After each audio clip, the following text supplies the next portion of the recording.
As we have seen in the preceding chapters, the Galactic Empire instituted and utilized a variety of measures and control to maintain order across the galaxy. Many of these were predicated on the threat of force being used against dissidents, dissenters, and those who sought to resist or disrupt imperial rule.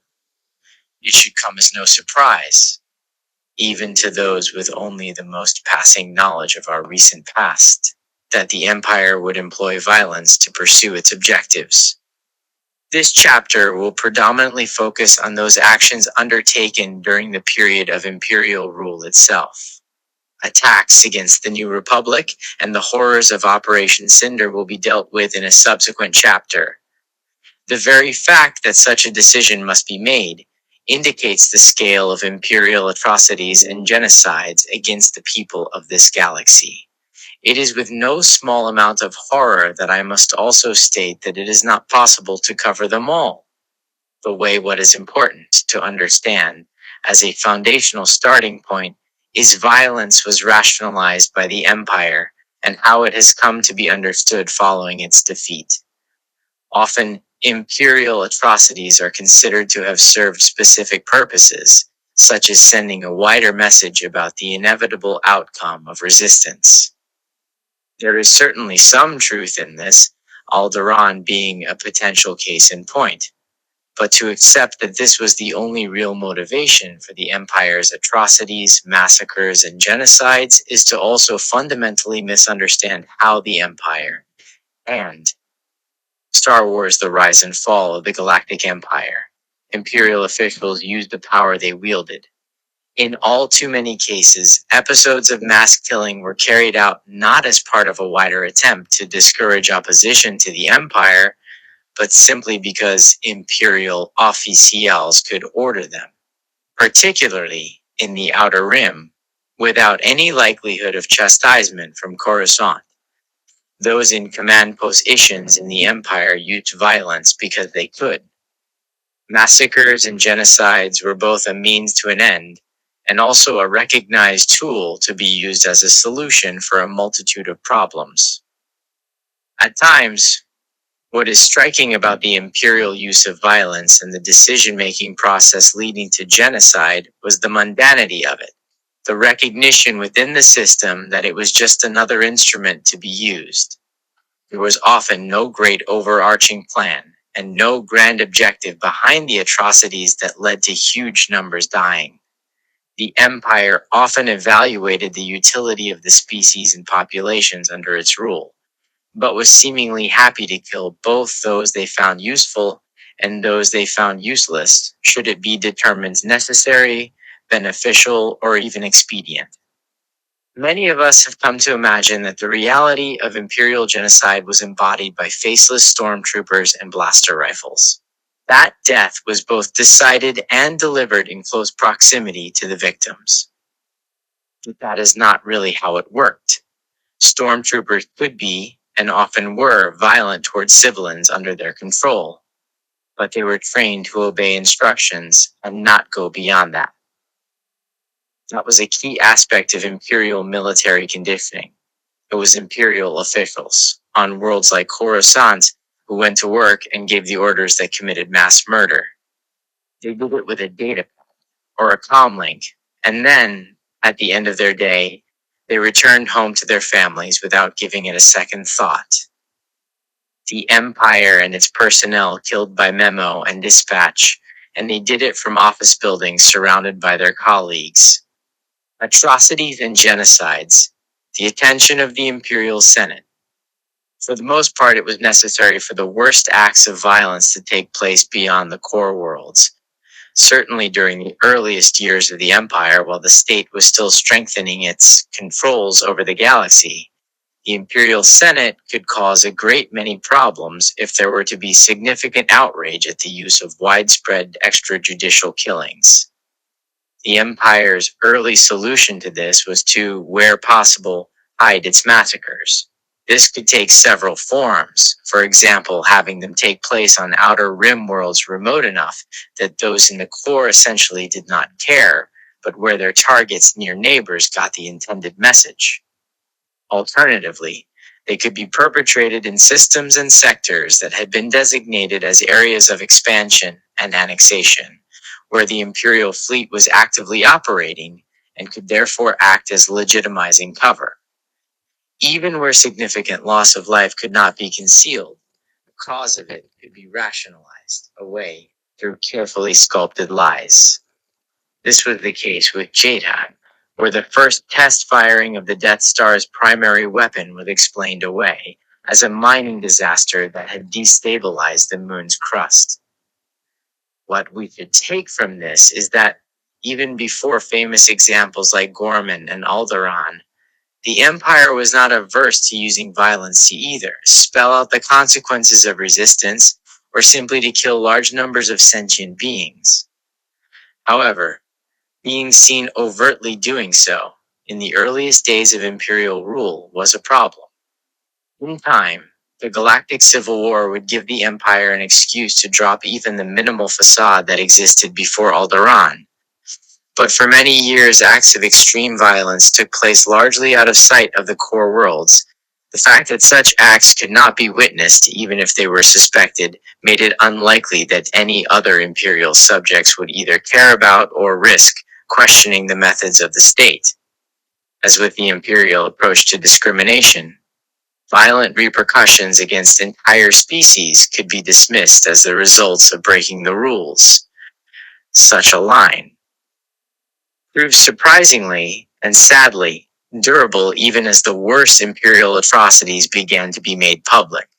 However, even by the time of the destruction of Jade-Ha and then Alderaan, the Empire had grown bolder and reached a point where it had ceased to actively cover up many of the atrocities being propagated. Instead, the strategy had evolved, as was noted by early theorists of what would become the Rebel Alliance, to recognize the inability of the wider galactic population and whatever holonews networks that were not under full Imperial control to process the sheer extent of horrors being inflicted at any given time. The Empire calculated that they could overwhelm the people of the galaxy with stories of misery, in the belief that many would desperately cling on to the notion that the victims had somehow brought it upon themselves by a failure to comply, while the rest would become cowed and pliable. What is also important to understand is that while the Empire did not want others to know of some of its worst actions, they did make sure to keep their own internal records. Some of these have survived to the present day and are still available to us.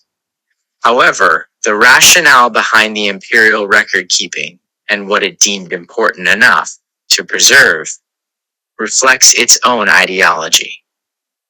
Some of the details that follow are deeply shocking and deserve examination and recognition. The use of violence.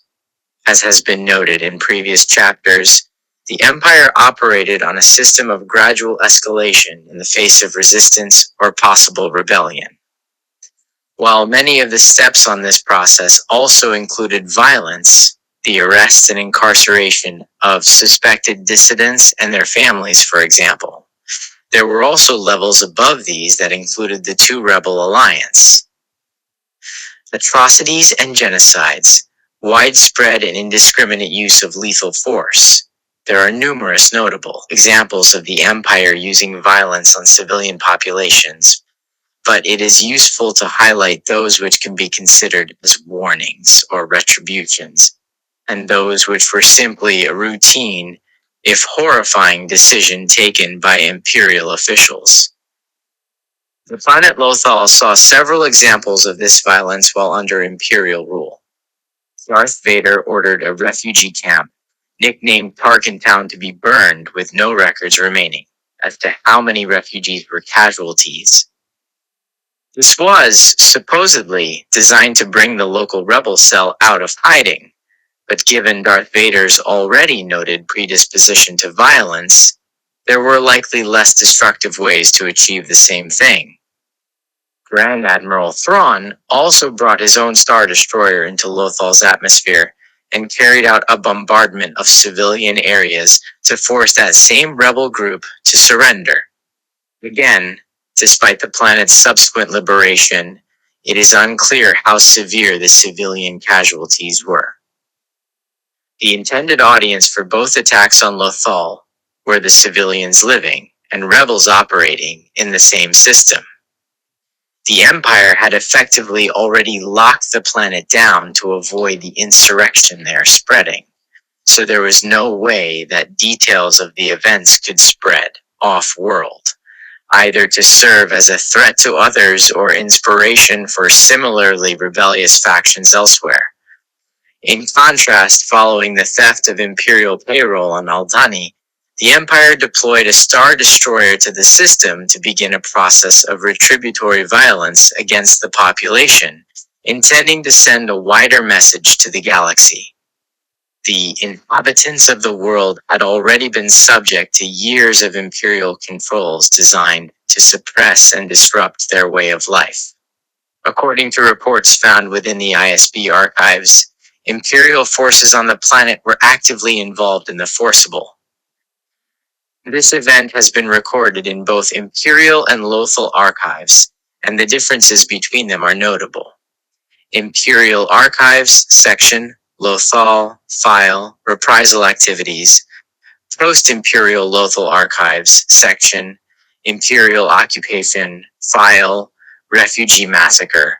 Relocation of native groups to make way for Imperial infrastructure. These efforts were later extended to undermine native religious festivals and celebrations as well.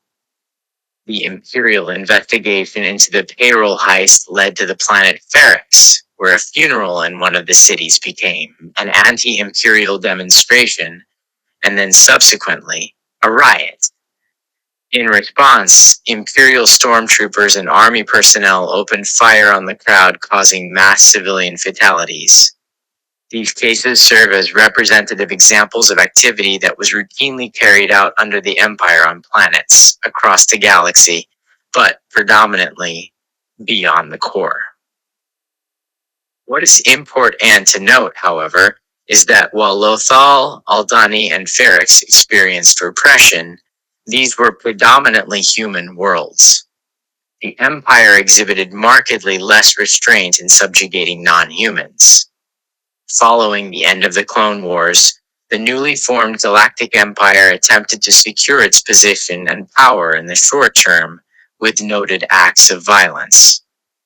Under the orders of Grand Moff Tarkin, a man whose fingerprints are all over many of these atrocities, Vice Admiral Rampart forcibly interned and then deported the population of Kamino, before destroying Tipoca City and its cloning facilities in a mass orbital bombardment. This was an attack intended to be carried out entirely in secret, and was only brought to wider attention when a recording of it was played on the floor of the Imperial Senate. What should have been a serious issue for the Empire was avoided when Palpatine was able to place the entirety of the blame upon Rampart's shoulders. Given that the whole Kaminoan operation was intended to be hidden from the Senate, it provides a useful insight into how readily Imperial officials reached for mass destruction in order to solve their problems. While Kamino was meant to be kept hidden, the Imperial blockade of Kashyyyk was a far more public affair designed to instill fear in populations that were closely loyal to the fallen Republic or were viewed. Imperial Archives, section, Imperial Security Bureau, Pile, Aldhani Prol, Imperial Senate Proceedings Peel. Atrocities and genocides, Imperial officials is liable to rebel. Even before the Empire had been formally declared, clone troopers had seized control of aspects of Kashyyyk's infrastructure. Within days, squadrons of the Imperial fleet effectively isolated the Wookiees' homeworld from the wider galaxy and staged multiple landings of troops onto the surface. The primary aim of these attacks was to conquer the planet, enslave its population, and then harvest its resources. The enslavement program was as cynical as it was brutal. Adult Wookiees were strong and had clear utility as workers. Some Imperial officers, however, viewed their children as either useful hostages to compel the adults to work, or, depending on circumstances, a potential liability. As a species, the Wookiees are known for their long lifespans. Adults can live for hundreds of years, making them very appealing as forced labor, but they also require significant food supplies, particularly when young, in order to grow and maintain productivity, something some Imperial officers seem to believe was a waste of resources. It is here that complications begin to appear in the records of those Wookiees taken prisoner by the Empire. In some circumstances, children were kept in proximity to their parents but in separate holding cells to force compliance. Many of those who were still children when the Imperial forces arrived on Kashyyyk are conspicuously absent from later Imperial records. What is clear is that Imperial labor camps and large-scale construction projects heavily utilized Wookiee workers and that their safety and well-being was not foremost in the minds of overseeing officials. Surviving Wookiees have passed along the details of the Imperial occupation of their world in various forms, but the most haunting of these is a 13-hour-long collective retelling that could be roughly translated into the day the trees fell. While many attempted to resist the Empire and fighting on the world continued for years, hundreds of thousands, if not millions, of Kashyyyk's inhabitants were either killed or sent into Imperial slavery. This attack on Kashyyyk was not hidden in the same way that Kamino or other atrocities were. At the time, Imperial propaganda worked hard to build an image of Kashyyyk and its Wookiee inhabitants as having been compromised at the end of the Clone Wars, partially through their close contact with the treasonous Jedi Order, and that they now represented a grave security threat to the new Empire. Even when tinged with Imperial-approved propaganda, the reality of the situation was obvious enough to deliver a clear message regarding the new state of the galaxy. The worlds of other non-humans also found themselves targeted by Imperial forces. Ryloth had already been badly hit during the Clone Wars, and given the proud warrior tradition that motivated some Twi'leks, the Empire viewed the world as a potential liability. However, just as with Kashyyyk, the Empire was not content simply occupying the planet. They drove many inhabitants from their homes into the wilderness, and attempted to systematically dismantle Twi'lek culture and history. Many of the attempts to conquer Ryloth were haphazard at best given the unsophisticated tactics of most Imperial officials, and TIE bombers were regularly used to bombard civilian targets across the planet's surface. However, Grand Admiral Thrawn was particularly adept at dealing with insurgencies, and had largely suppressed much of the resistance on Ryloth in the years before Yavin. As with the Wookiees, forced labor was the destination for many Twi'leks who were captured by the Empire. The brutal Imperial campaign on Mimban was designed not just to conquer the planet, but, where possible, to destroy the native. Imperial Archives section, propaganda, file, Kashyyyk justifications. I strongly recommend the renowned Twi'lek historian Amy Ruwachi study Twi'lek culture and the history of Ryloth. Atrocities and genocides. Huge numbers of poorly trained mud troopers of the Imperial Army were deployed to the planet alongside sizable elements of the Imperial Navy to fully conquer the world for its rich resources. As previously noted, there remain strong suggestions that the Empire aimed to drag the campaign out for as long as possible, to force further military requisition bills through the Senate. To achieve this, attacks on civilian Mimbanese targets were widespread in order to motivate the population to continue to fight a perpetually losing battle rather than surrender. Aside from the Mimban campaign, Grand Moff Tarkin effectively razed Salient, destroying whole cities because the occupants there had attempted to rebel against the imminent control of the Empire. The Empire's occupation of Roltier, which had previously been a major financial hub in 1BBY, became so drawn out that attacks on civilian infrastructure were increasingly common. At least one populated town was attacked by Imperial forces who were informed it was a secret rebel base. In order to train and contain the situation, Imperial forces instituted a blockade that effectively isolated the planet from the nearby Perlemian trade route. The examples detailed above are representative of many more such massacres on dozens or hundreds of other planets. They also do not take into account the accidental killings of civilians through negligence, such as in the release of a deadly chemical on Faline, or the instances when civilians were casually murdered simply as part of wider construction efforts or industrial processes, such as on Sullust.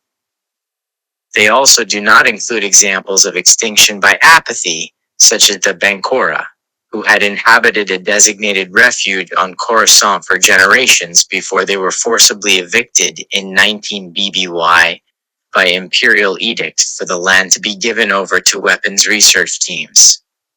The Bankora were relocated to the Star Wars The Rise and Fall of the Galactic Empire. Empire and fighting on the world continued for years. Hundreds of thousands, if not millions, of Kashyyyk's inhabitants were either killed or sent into imperial slavery. This attack on Kashyyyk was not hidden in the same way that Kamino or other atrocities were. At the time, imperial propaganda worked hard to build an image of Kashyyyk and its Wookiee inhabitants as having been compromised at the end of the Clone Wars, partially through their close contact with the treasonous Jedi Order, and that they now represented a grave security threat to the new empire. Even when tinged with imperial-approved propaganda, the reality of the situation was obvious enough to deliver a clear message regarding the new state of the galaxy. The worlds of other non-humans also found themselves targeted by Imperial forces. Ryloth had already been badly hit during the Clone Wars, and given the proud warrior tradition that motivated some Twi'leks, the Empire viewed the world as a potential liability. However, just as with Kashyyyk, the Empire was not content simply occupying the planet. They drove many inhabitants from their homes into the wilderness, and attempted to systematically dismantle Twi'lek culture and history. Many of the attempts to conquer Ryloth were haphazard at best given the unsophisticated tactics of most Imperial officials, and TIE bombers were regularly used to bombard civilian targets across the planet's surface. However, Grand Admiral Thrawn was particularly adept at dealing with insurgencies and had largely suppressed much of the resistance on Ryloth in the years before Yavin.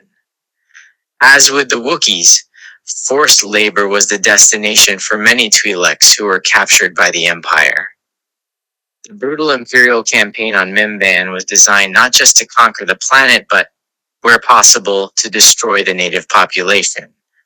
Propaganda. File. Kashyyyk justifications.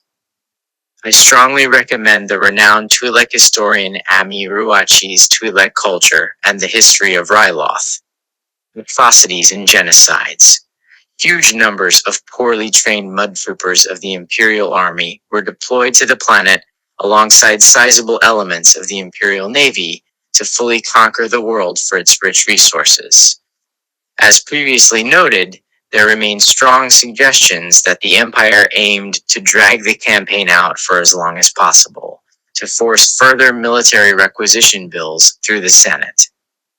To achieve this, attacks on civilian Mimbanese targets were widespread in order to motivate the population to continue to fight a perpetually losing battle rather than surrender. Aside from the Mimban campaign, Grand Moff Tarkin effectively raised Salient, destroying whole cities because the occupants there had attempted to rebel against the imminent control of the Empire. The Empire's occupation of Roltier, which had previously been a major financial hub in 1 BBY, became so drawn out that attacks on civilian infrastructure were increasingly common. At least one populated town was attacked by Imperial forces who were informed it was a secret rebel base. In order to train and contain the situation, Imperial forces instituted a blockade that effectively isolated the planet from the nearby Perlemian trade route. The examples detailed above are representative of many more such massacres on dozens or hundreds of other planets. They also do not take into account the accidental killings of civilians through negligence, such as in the release of a deadly chemical on Faline, or the instances when civilians were casually murdered simply as part of wider construction efforts or industrial processes, such as on Sullust.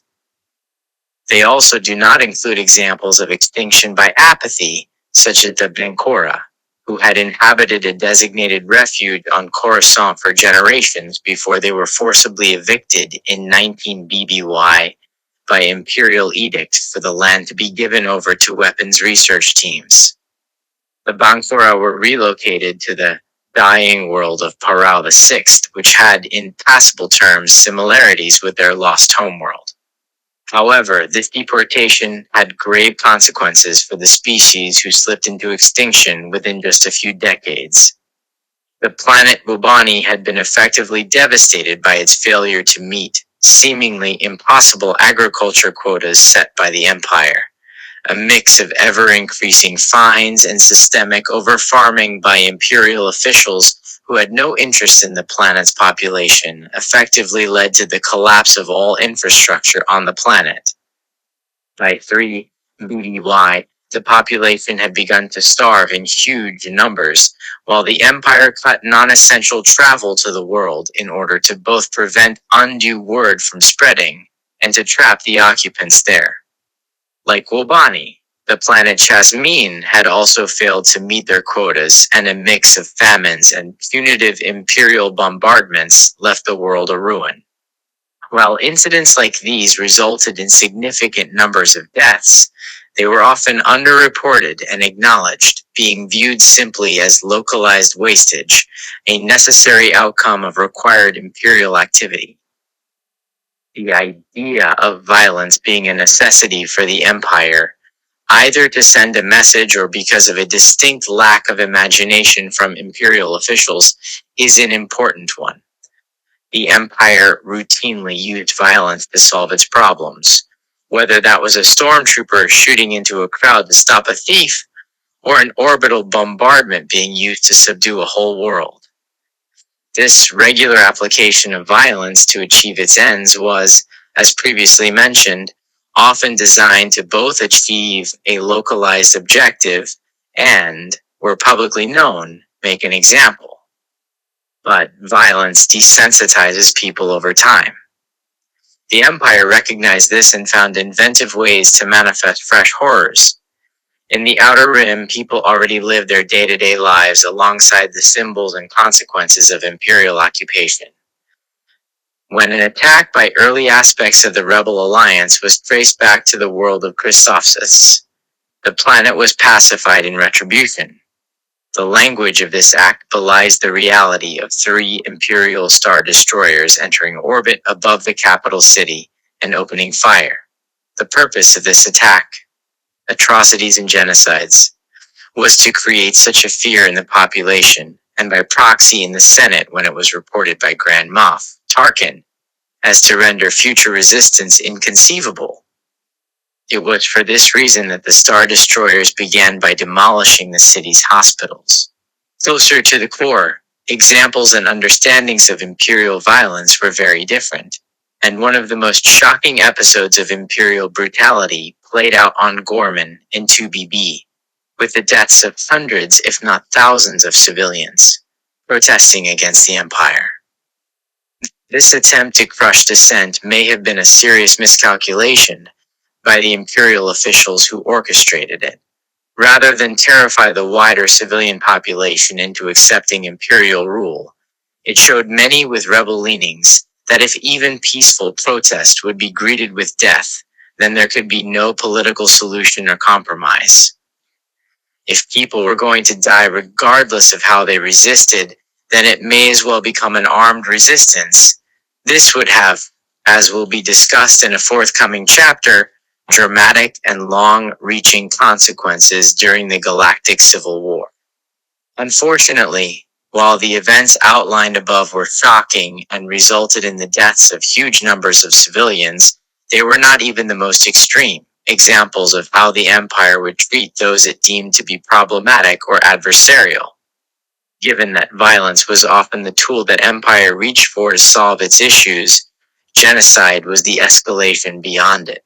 Genocide and exterminations. Horrifyingly, it is not possible in the space allotted to us here to provide a full account of all the genocidal activity undertaken by the Galactic Empire. It is entirely possible that some events were so catastrophically destructive that we do not even know they occurred. However, through a few selected case studies, we can begin to piece together the common themes of imperial genocide. The Galactic Empire effectively carried out its first genocide before it had even been formally declared. The extermination of the Jedi during Order 66 was Palpatine's first overt move to annihilate groups that could oppose his planned empire. The use of clone troopers to kill Jedi in the field and simultaneously at the temple on Coruscant remain key parts of what can be understood as the Great Jedi Purge, but they were not all its aspects. Palpatine did not want to just kill the Jedi. He wanted to ensure that any survivors would be too scared of the rest of the population to ever show their faces again. Every part of the purge was designed to annihilate the Order and make it too dangerous for those that remained to act against the Empire.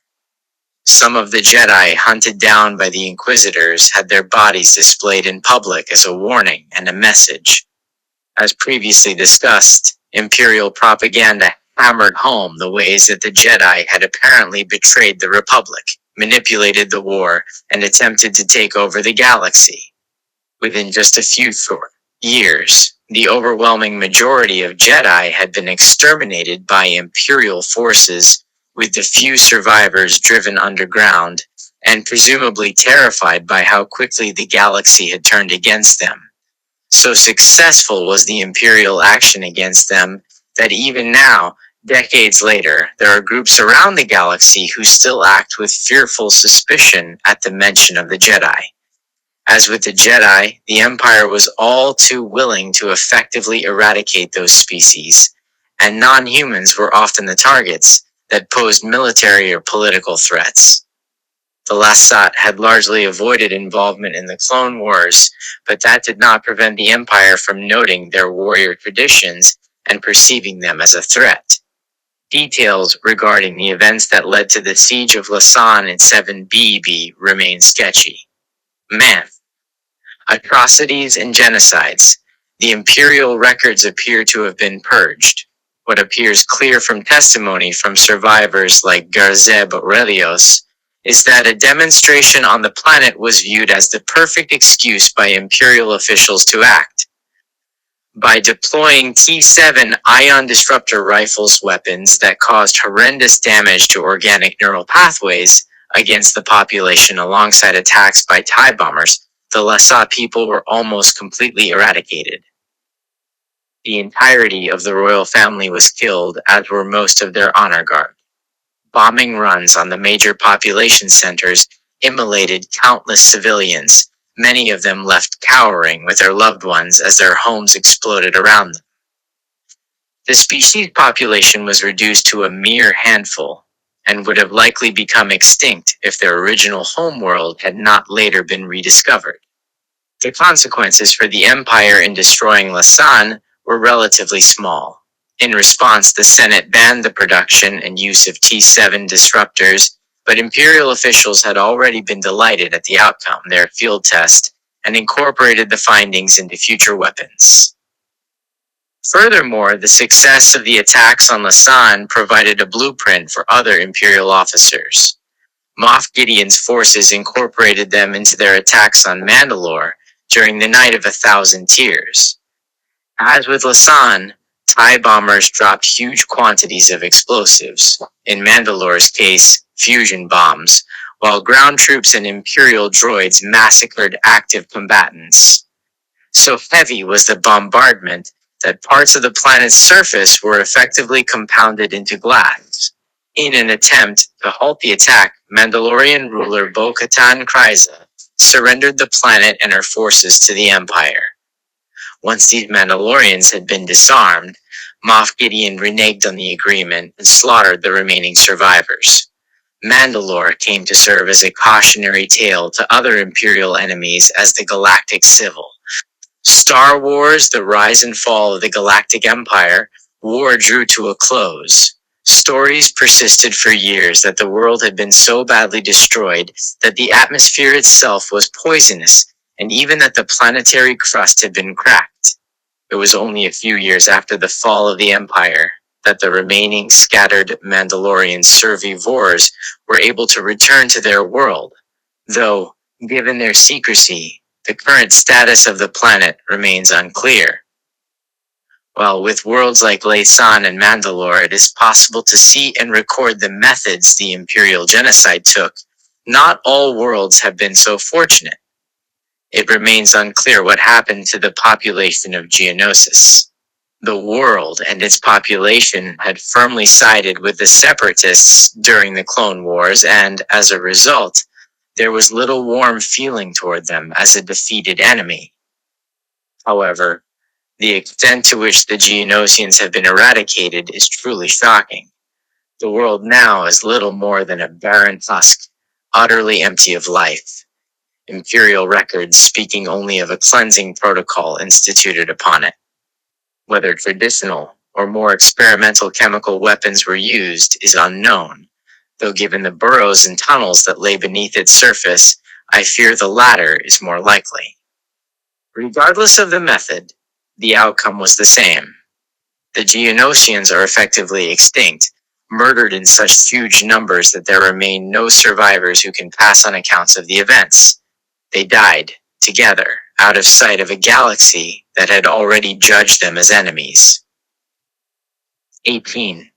There is a tendency to consider the genocidal activities and approaches of the Empire as somehow being a sign of its technological proficiency, that the weapons and strategies it used to commit genocide were so advanced that the Imperial military was almost evolutionarily destined and, therefore, somehow justified in its actions. It is a viewpoint that I find deeply troubling. Yes, the Empire had far greater firepower than its Imperial Archives section, Mandalore, file subjugation there. There's a report within the archives of the Rebel Alliance stating that agents of the Spectre Cell had found empty gas canisters on the world but beat to retrieve them as conclusive proof. When unable, atrocities and genocides. Opponents, but there is nothing advanced in raising entire worlds. On Laysan, they may have used T7 rifles, but in 18 BBY, on Yartogna, Imperial forces used clubs and rifle butts to attack civilians and destroy their property, because of a peculiar reaction within the atmosphere to the ionized disruption of the initial orbital bombardments. So ferocious were the attacks on Yartogna that the population began a mass migration from the now ruined planet.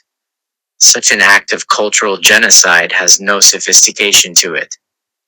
On Mandalore, the Empire used bombs, while on Wobani they used hunger. Chemical weapons may have killed many Geonosians, but Darth Vader's lightsaber proved just as effective on Denmo.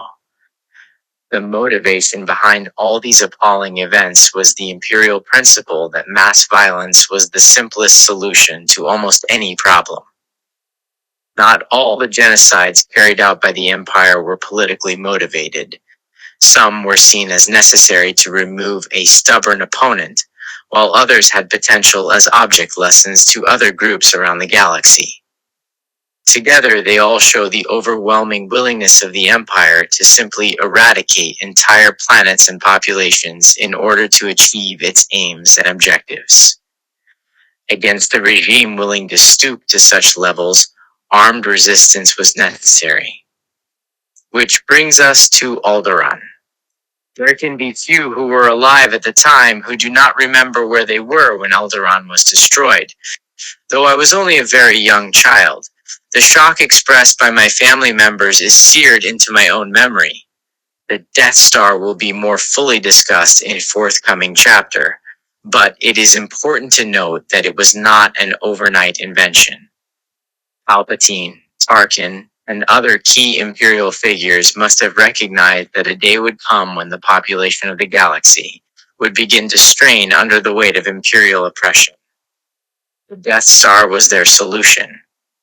Whereas Kashyyyk, Mimban, Mandalore, Kamaz, and many other worlds had taken time and effort to conquer or purge, now the Empire could commit genocide with the push of a button.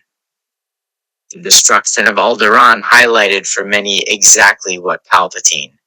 Star Wars: The Rise and Fall of the Galactic Empire, intended for the galaxy.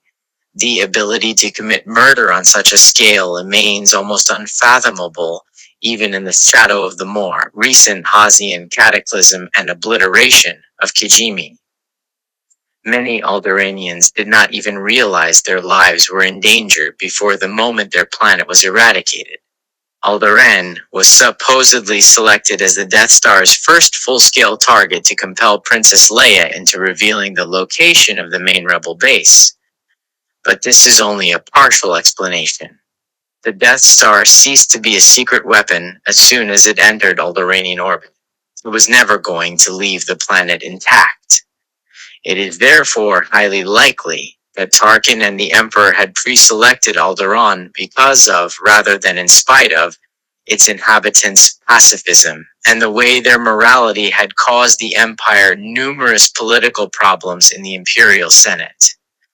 They intended to send a message about where all forms of resistance to imperial rule, even non-violent resistance, would now lead, something Palpatine made even more clear when he simultaneously disbanded the Senate.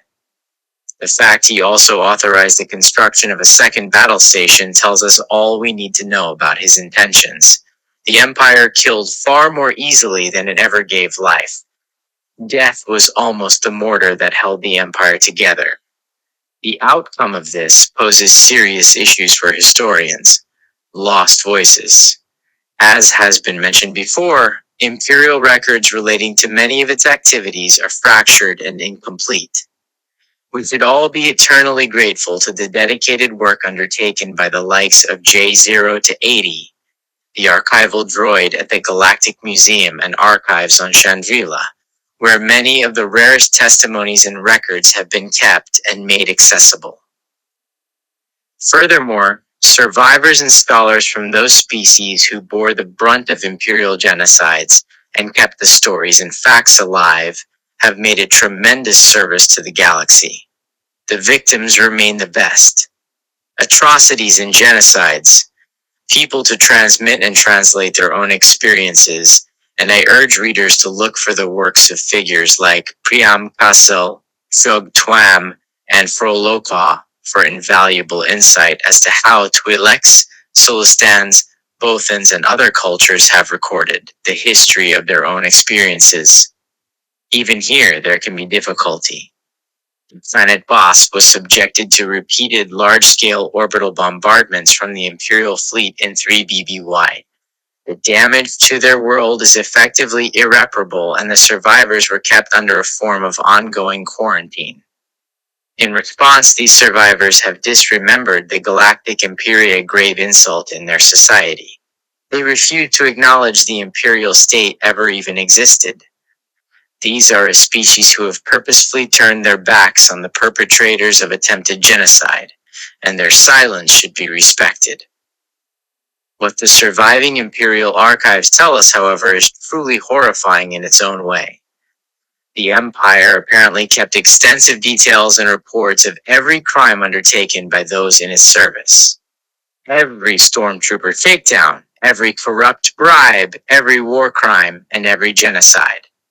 Culpability and the ways in which its orders were carried out greatly interested the Empire, for reasons that we shall discuss in a future chapter. What the Empire did not keep records of were its victims. There are huge empty strings of chain codes within Imperial administration files. The only information attached to these files explains that the chain codes were initially attached to an individual, and then were later rendered obsolete with the tag subject purged, code redundant. 19. No records of species, age, gender, or anything remotely personal exists. At various points in their lives, the Empire recorded these individuals, tagged them, killed them, and then deleted their data. This is the true face and reality of imperial genocide. The further into the archives you dig, the more pronounced the fear absence is. Star Wars, the rise and fall of the Galactic Empire. Absence of life, of names, and of voices. Soldiers, civilians, adults, and children. All of them were victims of a government that believed their deaths were more useful than their lives. All of them gone. The billions of beings who vanished under Palpatine's rule were not just killed by the Empire. They were exterminated by a regime that could not even summon up the interest to record the names of its victims. They were murdered once by brutality, and again by apathy. When now we visit the memorial to the missing of Gorman, the graveyard at Alderaan, the Rosher mural on Kashyyyk, or the Hall of the Unknown on Chandrila, among others, we must reflect upon the fact that so vast was the system of imperial genocide that we may never know anything about the majority of those we lost except for the fact that they died. There have been concerted moves in some cultures to build artistic or personal monuments to the absence created by those who vanished under imperial rule, and many of them are deeply moving. There are some who have attempted to sow doubt on the Empire's crimes by suggesting that a lack of victims should suggest a lack of evidence. Given the resurgence of imperial ideology through the First Order, it should sadly not surprise us that there were still plenty in the galaxy, happy to lie or divert about what such ideology inevitably leads to. It is here I fear that we, and as a historian I include myself in this, did not do enough in the post-war years. We believed that the horrors of imperial genocide spoke for themselves. We should have done more to counter the lies of imperial apologists and deniers, perhaps in not being more vigorous and determined to speak up for those whose voices had been lost. We ourselves silenced them again. In doing so, we might have opened the route to Osnian Prime, Ijimi, and other newly devastated worlds. We should have done more. I should have done more. Never again. These events should haunt and motivate us forever. Opening skirmishes. Knee of the long-standing debates within our contemporary history has centered around trying to decide exactly when the Galactic Civil War began. As mentioned in this studies. Introduction. I believe that a number of my colleagues are undertaking a compiled military history of the galaxy's major recent wars and battles, and they have placed the starting point as the rebel raid on Scarif. This seems to be an entirely understandable selection from the Rebel Alliance's point of view, given that it was the first full-scale engagement for their fleet. However, a curiosity that becomes apparent from an examination of the Imperial records is that the Galactic Empire had effectively been at war for years before Scarif. With every expansion campaign, every pacification of an unruly world, and every genocide, the Imperial military had descended further and further into a wartime mentality. So consuming was this effect that I think many Imperial officers, judging from reports compiled by the ISB and interrogation transcripts from the New Republic, would struggle to put an actual starting point on the conflict based upon their own experiences. For the ISB reports, specifically see Imperial Archives, section, ISB, file, morale within the Imperial military, hashtag GY25900, GYTR 25999, EAA records captured from Yaga Minor. For New Republic records, see New Republic Archives, section, Imperial Prisoners, file, Interrogation Report 17, 340, 4,598,778. Star Wars, The Rise and Fall of the Galactic Empire.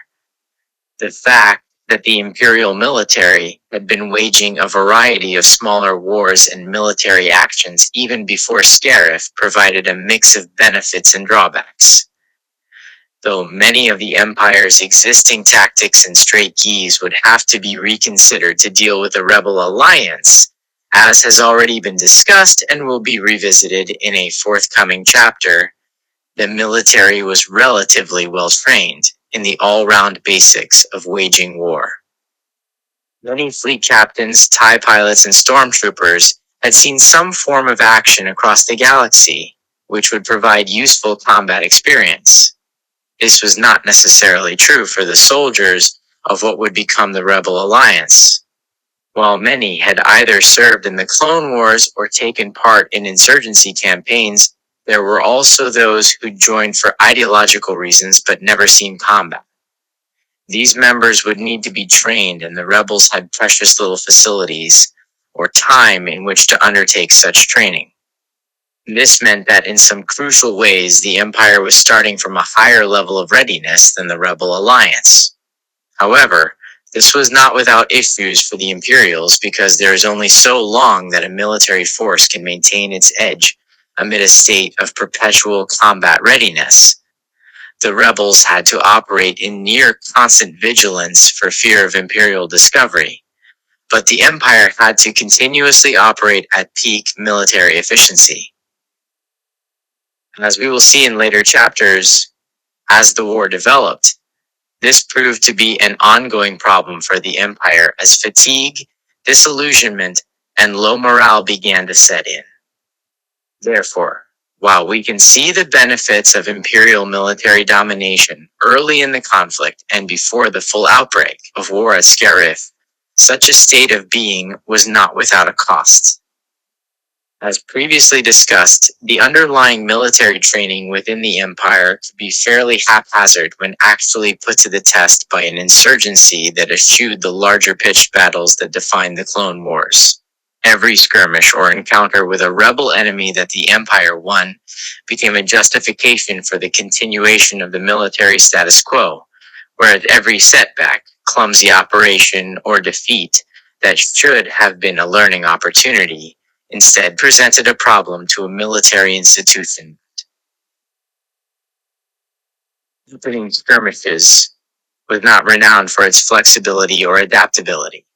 What is also noticeable is the extent to which the Empire tended to group all its opponents together as rebels or rebellious elements and not differentiate between them. Ideologically, this made sense as any who opposed Palpatine's rule were effectively an enemy. But there are some significant differences between the tactics and strategies developed by, for example, the organizers of the Gorman demonstration and Saw Gerrera's partisans. Being able to recognize those differences and account for them on the battlefield would have made the Imperial military much more effective. But by considering them both to be the same, they made it incredibly difficult to apply relevant measures while engaged in combat. While there were some, such as Grand Admiral Thrawn, who were able to adapt their strategies based upon their opposition, there were plenty of officers who either could not or would not depart from standard doctrine. As we proceed through the events of the Galactic Civil War, there are specific moments where it becomes clear the Empire had begun to lose the war. But it could also be argued that despite the size of their military, they may never have been able to easily wage the type of conflict they became embroiled in. That their experience of crushing small planetary demonstrations, uprisings, or defenses did not adequately transfer over to dealing with a more organized galaxy-wide rebellion undertaken by dedicated opponents who could blend into the normal population. This is not to say that a rebel victory was inevitable. They repeatedly came incredibly close to disaster and ultimate defeat, but that their imperial opponent did not help its own cause through the organization and operation of its military. This can be seen in a variety of examples even before the war officially started. Star Wars, the rise and fall of the Galactic Empire. Signs of rebellion, and the fact that they were stoking the flames of Ree's ants with their every action, Some of this can be ascribed to the we tendency, as noted in a previous chapter in the earliest stages of the war, to treat the rebellion as a criminal enterprise rather than a military one. Elements of this continued right throughout the conflict and time. Did the Empire ever really view the Rebel Alliance as a legitimate opponent or consider rebel captives to be prisoners of war?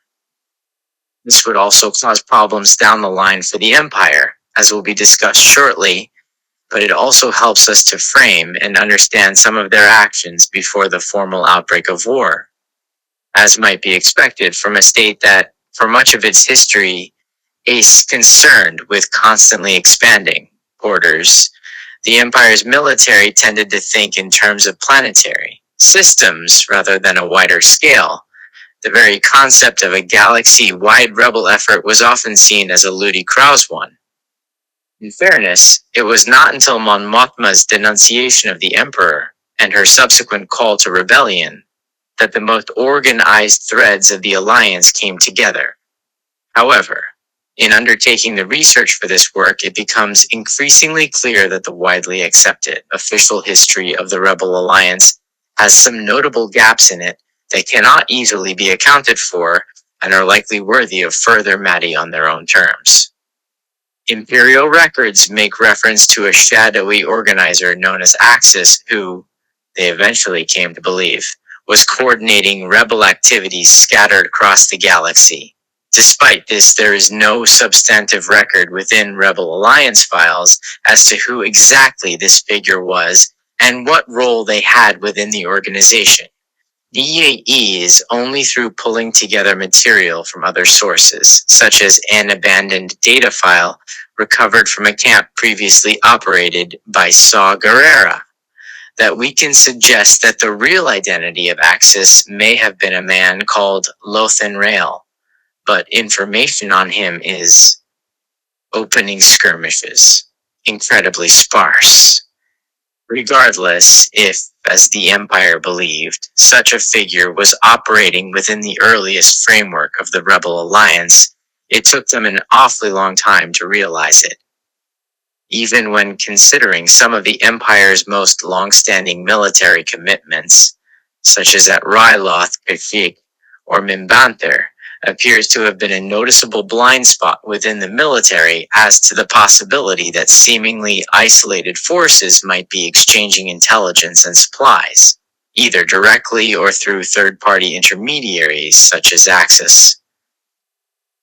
Some of this can likely be ascribed to the tendency of some ranking Imperial officers to place their own species-based prejudices over rational military thinking. This was not helped by a doctrine that placed combat against rebel forces on a similar level to encounters with smugglers or pirates. What was considered a good tactic to use against the latter could then be misapplied to the former in ways that overlooked the different motivations between a Twi'lek defending their home and a smuggler trying to dodge an Imperial customs charge. What would cause one to try to disengage and escape would not work on the other. As the next chapter will explore, the Empire repeatedly failed to grasp this fact. This means that even as the Empire began to recognize the reality that a network might be spreading across the galaxy, they failed to take advantage of intelligence gathering opportunities when they arose. When the neo-separatist Anto Krieger launched an attack against the Imperial power station on Spellhouse, the Empire knew he was coming. At the very least, they had captured one of Krieger's pilots in the lead-up to the operation, and it's possible they had other intelligence information as well. Within the archives of the Rebel Alliance, there are references to Krieger and suggestions that he had, in the past, exchanged information and weaponry with more reliable rebel cells. If the Empire had captured Krieger or any of his people, they may have been able to extract worthwhile information from them that would have cast further light on the movement slowly spreading under their noses. Instead, they reacted as they traditionally had done, by utilizing violence to send a message. There is some discrepancy in the actual number of Krieger's associates killed at the Spellhouse raid. Rebel archives suggest it was around 50, but Saw Gerrera's records suggest 30. Regardless, there were more than enough combatants to have given the Empire a potential intelligence coup. They squandered it. While the armed forces struggled to tell the difference between a criminal and a partisan, the Empire also tried to maintain the careful balance of ensuring that Imperial civilians felt that their government provided order and stability, but also the right semblance of impending threat that would lead them to accept ongoing security measures. The Empire needed its population to feel safe enough not to worry Empire could protect them. However, Imperial officials also needed those they ruled to be concerned enough about a return to the destruction of the Clone Wars that they would turn a blind eye to military activities. This was not an easy challenge. On the core world, certainly, this could be attempted while, as outlined in previous chapters further afield, the Empire felt less concerned about public opinion. Ongoing work was undertaken by the Coalition for Progress to manage the expectations and emotions of the population. Much of this activity had an inbuilt end date with the planned unveiling of the Death Star, at which point, as we will see, the relationship between the people and the state was expected to dramatically change. However, in the earliest stages of the Galactic Civil War, the Empire had to deal with a home to Rebel Alliance. Archives section, Separatist Assets file, Anto Krieger, compare the following records: Rebel Alliance Archives, section, Combat Losses file, Spellhouse Attack, and Museum for Galactic Conflict Objects, Saw Gerrera Data Files 23rd.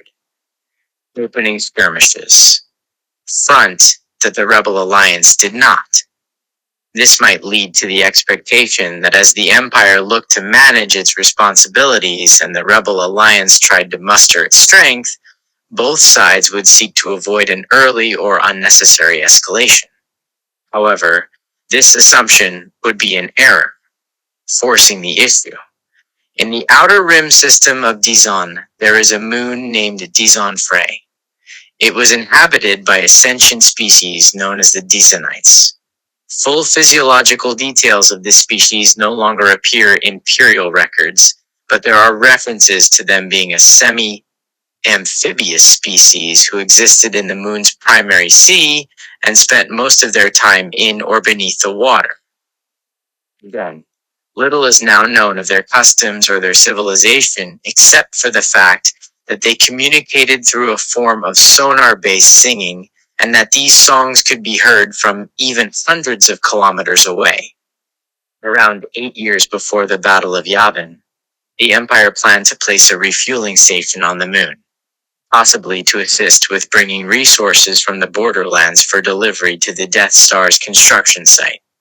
According to geological surveys undertaken by Imperial scouts, there were significant deposits of raw materials in the seabed and along the shoreline that could be converted or synthesized into fuel, making the planned station almost self-sustaining. In preparing to build the station, the Empire apparently angered the Dizonites enough that the indigenous species began to actively sabotage Imperial construction efforts. The reason for this, beyond the obvious unwillingness to be conquered, is unclear, but there are references within Imperial records to the demolition of structures that may have been temples for the Dizonite religion. So disruptive were the resistance efforts that eventually, by 6 BBY Imperial commanders were given permission to eliminate the species. While much about the Dizonites' lives is now lost to us, the method of their extermination was very well documented. Utilizing a variation of an energy weapon created at the Imperial Academy on Mandalore, the Imperials lowered several pulse arc reactors from beneath Gozanti-class cruisers into the waters of Dizon Frey and activated them. The salted water of Dizon Frey's moon proved to be exceptionally conductive, and the surge in connected currents electrocuted the majority of the Dizonite population. Over what was apparently a number of hours, the species suffered and died. As they passed, they sang in agony, with the clearest cries seemingly emanating from the young. These calls were picked up by a variety of imperial recording devices used to document and confirm the success of the genocide. It seems that these recordings could also prove highly traumatic to listen to and rendered several imperial communications officers catatonic. As awful as this aspect was, it seemed to pique the interest of interrogation specialists, such as one Dr. Gorst, within the ISB, who used adapted versions of these sounds as torture devices on those suspected of harboring information about a wider rebellion.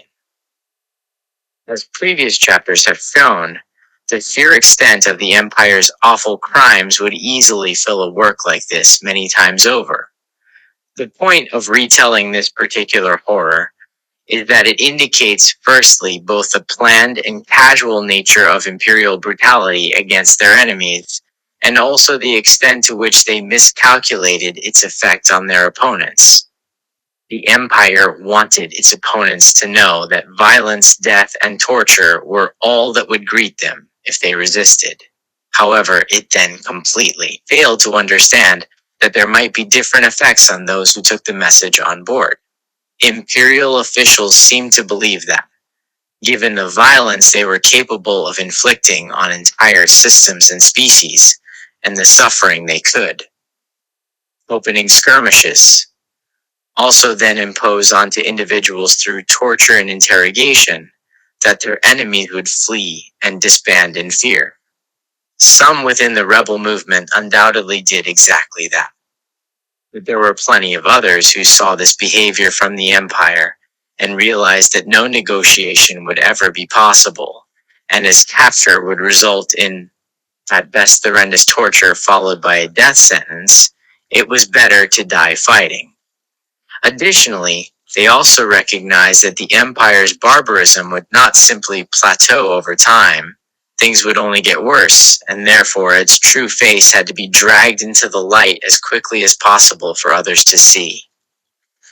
If the Empire was allowed to fully instigate its policy of escalating normality, then the galaxy would be lost before most of the population had noticed, or could process what was happening. It has often been assumed that while the rebel movement tried to form links between the various disparate groups that would eventually form the alliance, it was reluctant to try and escalate the conflict. This certainly seems true for some of its leadership. We know the extent to which Mon Mothma tried to find a political solution. But it does also appear that there were others within the cause who believed that the rebellion required further instances of imperial violence and oppression through which to invigorate resistance. Upon reaching this conclusion, they then sought to provoke exactly that imperial response. Intriguingly, there appear to have been those within the Empire who wanted the exact same thing. It is difficult now to look back on hundreds of incidents, including those on worlds like Kashyyyk, Mimban, and Ryloth, as well as the raids on Spellhouse and Aldani, and easily distinguish the coordinated from the spontaneous. Different groups fought in different ways, and, by the very nature of a cell system, would have very limited ways of. The archives of the Rebel Alliance have significant gaps in them regarding this may well be explained by the deaths of those time hut. We should also consider early years. Star Wars: The Rise and Fall of the Galactic Empire. Communicating outside of their own areas. Between the different groups and cells lurked coordinating agents like Axis, who facilitated and planned forthcoming operations and likely also provided supplies and intelligence. Capturing these figures became an ongoing obsession for some within the ISB, but the increase in rebel activity also provided an opportunity that others welcomed. While the endgame of the Imperial plan for domination was the ongoing construction of the Death Star, that project was beset by delays and shortages. Perhaps Palpatine himself began to tire of waiting for the full subjugation of those who opposed him. Or alternatively, others such as Tarkin decided to push forward. Regardless, impatience began to spread through the Imperial machine. With every rebel strike, every raid, every riot, and every skirmish came a chance to accelerate their plans. Rebel activity justified additional military spending. It allowed for more aggressive stormtrooper deployments and increased punitive taxation. Long term, neither the Rebel Alliance nor the Galactic Empire could coexist alongside the other. It was to be a true war of annihilation, where only oppression or liberation could triumph. But here, in the earliest years of the rebellion, it appears that both the rebels and the Empire actually needed the other to be the most radical or aggressive versions of themselves. One would provoke the other into action that would lead to violent repercussions, which in turn would produce new recruits. It was a strange, symbiotic relationship that marched both down the path to war. Before the storm, by about 5 years before the Battle of Yavin, it becomes clear that even if outright war did not exist between the Galactic Empire and the forces of the Rebel Alliance, they were coming into increasing levels of conflict with each other. As previously mentioned, the tendency officials to link act of opening skirmishes, which were ordinary acts of resistance or criminality. Rebel archives are similarly lacking in clear information. What is noticeable is that across hundreds of worlds, acts of sabotage began to increase. Riots were organized, bombs planted, and officials assassinated. The Rebel Alliance has long tried to maintain an image that suggested they waged wars in the right way, but not all of these acts can be attributed to extremist factions like Saw Gerrera's. My own recent military service has shown me that there is no clinical way to wage an insurgency against a stronger opponent. Some of these activities must have been approved and sanctioned by Rebel High Command, even if there were dissenting voices or reluctant figures among them. These attacks on the Empire were never intended to fully cripple the state. Imperial operations were far too large for any single incident to prove more than a short-term disruption or annoyance. Instead, the strategy appears to have been to make the Empire feel as if it was slowly being assailed on all sides, making it impossible to get an accurate assessment of how many groups were actively engaged against it. It was not immediate victory that motivated rebel operations in this period, but instead the fostering of localized chaos, compelling Imperial officials to react without proper intelligence and, often, without relevant training. In space, Imperial forces began to encounter smaller fighters and larger transports that did not engage them in the ways traditionally associated with pirates or smugglers. They tried to breach Imperial blockades to deliver food or supplies to designated war zones rather than dropping their cargo and escaping. They did not actively prey on civilian traffic, instead aiming to attack and neutralize small Imperial patrols. If confronted with sudden Imperial reinforcements, larger ships would attempt to flee, while fighters would distract any TIE pursuit. Having enemies flee before them greatly pleased many Imperial naval officers. They had been trained to expect their adversaries to run in fear, so having it happen validated their own beliefs. But there were others who saw the rebel tendency to escape as a significant problem. How could you actively defeat an enemy who refused to stand and fight? Victory postponed was no victory at all, especially when those escaping were also linked to ongoing sabotage and other attacks against the imperial state. Frustration began to grow within the Navy, and, as a result, so too did the tendency for more violent reprisals. Following repeated acts of vandalism and graffiti on imperial propaganda and recruitment posters on the small world of Vivera X, the major city was strafed by TIE fighters and bombers until 73% of its original buildings had been destroyed. The surviving civilians were forced to erect new monuments to the Empire from the rubble before being permitted to rebuild their homes. On Arieli, the refueling equipment for an Arquitens-class light cruiser was sabotaged by a local insurgency group, meaning the vessel could not leave the planet's atmosphere. While awaiting new equipment, the captain ordered his gunners to begin targeting municipal buildings such as schools, libraries, and hospitals. When reinforcements arrived, they joined in. Dinwa Prime perhaps suffered worse than many others. 6 years before the Battle of Yavin, the local planetary governor was killed by what imperial officials described as a rebel terrorist and traitor sponsored by the local community, though they presented no evidence to back up this assertion regardless. It was decided that a collective ongoing punishment was appropriate. Dinwa Prime lay within reach of the Hydian Way hyperspace route through the Inner Rim territories. Imperial naval ships that passed along the route would often stop at the planet to test and synchronize their weapons from orbit, or allow TIE pilots to practice bombing runs. Over time, it was left in ruins. Opening skirmishes. When faced with an enemy that constantly eluded them, the Empire chose to mercilessly attack the ones they could reach. While this likely helped salve some egos, almost certainly including Palpatine's, it was not a cohesive way to win an unfolding war. Every atrocity caused fear, yes, but also drove new recruits into the rebel ranks. As the various cells skirted on the edge of discovery, they began to expand their numbers and their ambitions. While the Spectre cell on Lothal had initial contact with the wider rebellion through Hera Syndulla and one of its fulcrum agents, their initial purview of resisting the Empire on just a single system proved unsustainable.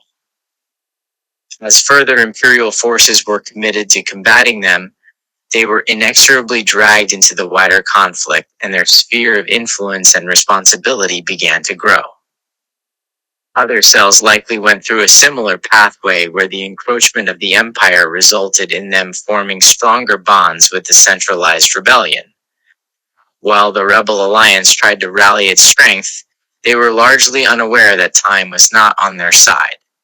The escalation that some had wanted was underway, but while they sought to distract and damage the Imperial state out of their sight, construction on the Death Star continued.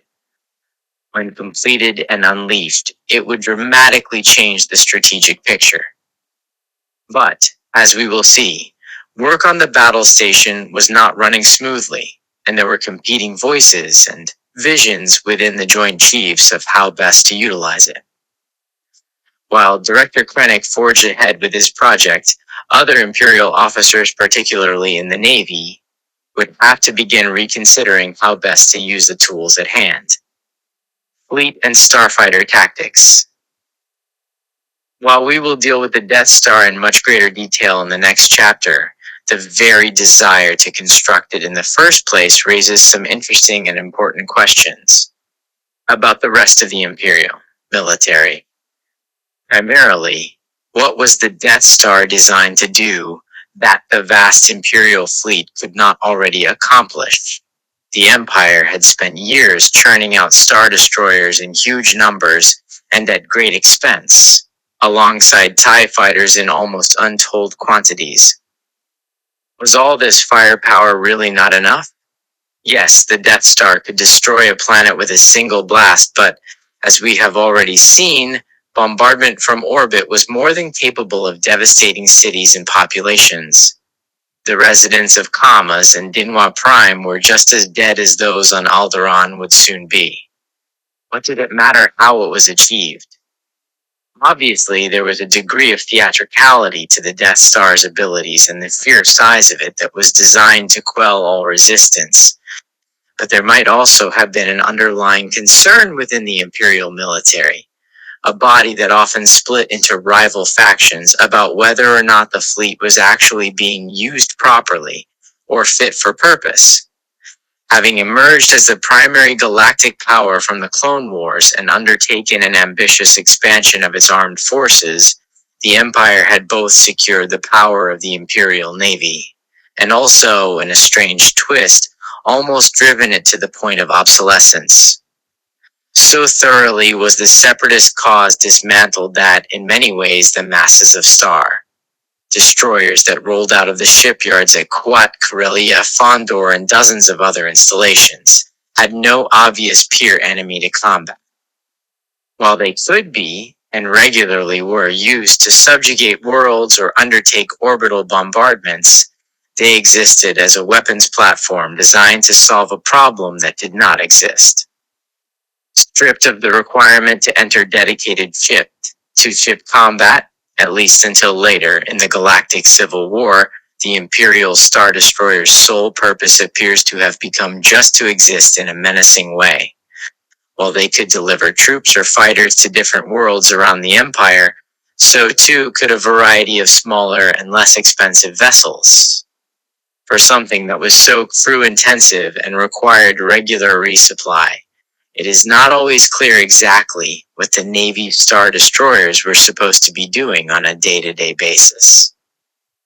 Other vessels and weaponry within the Imperial arsenal, such as the various TIE starfighters, could serve different roles, from planetary defense and garrisoning to anti-pirate operations, and as a result were far more flexible. However, given the vast number of TIE variants that were designed, let alone those put into production, there were clearly concerns within that branch of the military that there were things the standard TIE fighter could not do. Some of them were due to issues with the design itself, but there were also probably doctrinal problems that lurked beneath the surface. As previously discussed, Imperial training could vary in quality depending on where the cadet was based. This could produce a disparate class of new recruits, but cause far greater issues within the officer corps. The ability to adequately do your job within the military was quite often viewed as less important than demonstrable loyalty, the ability to unquestioningly follow orders or political connections. It did not matter how cutting-edge the weapons assigned to the military were if those commanding them did not know how best to use them. By examining a wealth of military records that have survived from the fall of the Empire, including briefing, debriefing, and after-action reports alongside rebel analysis. Fleet and starfighter tactics. Shine a light on the vaunted Imperial fleet in a way that was not possible before. While it may have appeared to be a smoothly ordered and orchestrated military machine on the surface, it seems that the armed forces of the Galactic Empire were far more dysfunctional than possibly even the rebels ever realized. Hobbled by a mix of outdated or unimaginative military doctrines that blunted the ability of the fleet to engage enemies in a more cohesive way, the Navy in particular was split into opposing factions. In their simplest forms, and these factions were far more complicated than this overview suggests, they differed over the best way to utilize their firepower, either through massed fleet formations and damage output, or the more targeted use of smaller forces. The successes and failures through debate and promotion of these two wings of the imperial military would have a profound impact on the war as a whole, and provide many of the answers to the question, why didn't the Navy just win the conflict by itself? Diagnosing the problem. The Battle of Scarif provides an interesting case study regarding some of the deficiencies within the Imperial approach to fighting the Rebel Alliance, and how the various factions within the Navy interpreted both its causes and solutions. Although the rebel fleet under Admiral Raddus had the benefit of surprise, and Raddus was a far better military commander than his adversary Admiral Gorin, an examination of the opposing forces suggests that the two Imperial Star Destroyers guarding the planet, the Intimidator and the Persecutor, should not have been fought to a standstill and then subsequently destroyed along with the Shield Gate. The Imperial capital ships heavily outgunned. Details of the battle examine both Imperial Archives, Section, Imperial Files, Rebel Opposition, and could field far more TIE fighters than their rebel equivalents, and yet the battle was a tactical disaster. The local situation was salvaged by the arrival of the Death Star and Darth Vader on board the Devastator, but the losses of Imperial personnel were unprecedented, and strategically the consequences were far-reaching. Was it just command ineptitude that explained the Imperial defeat, or was there more to it? That question became a highly contentious topic within the Imperial military in the days and weeks afterward, and was seized upon by the different schools of thought who argued that either Gorin had failed to use his forces effectively, or, more concerningly, from an Imperial point of view, had never possessed the necessary forces to begin with. There were plenty within the Imperial Navy who believed that greater firepower was the solution to any military situation the Empire was likely to face. Certainly, the standard Imperial Star Destroyer possessed more than enough turbolasers to theoretically deal with most enemies, particularly given that the early Rebel Alliance was not believed to possess any rival capital ships. Similarly, when the basic TIE fighter was deployed in swarms, they would overwhelm most enemy snub fighters and were highly effective at disabling larger ships or destroying pirate vessels. In the face of the Scarif debacle, some argued, as they had done in hypothetical discussions before the battle, that Gorin had not been nearly aggressive enough in utilizing his weaponry. To support this argument, supporters of the firepower lobby highlighted how Vader's ship had no issues with disabling Rada's flagship upon arriving at the battle, and ascribed much of this to both Vader's natural aggression and also Captain Sheev Corson's greater military skill. There is some truth to this argument.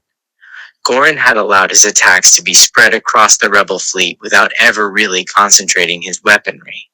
The answer, therefore, to the Scarif scenario was supposedly for Imperial commanders to seize the initiative, and for heavier, more concentrated firepower to be considered.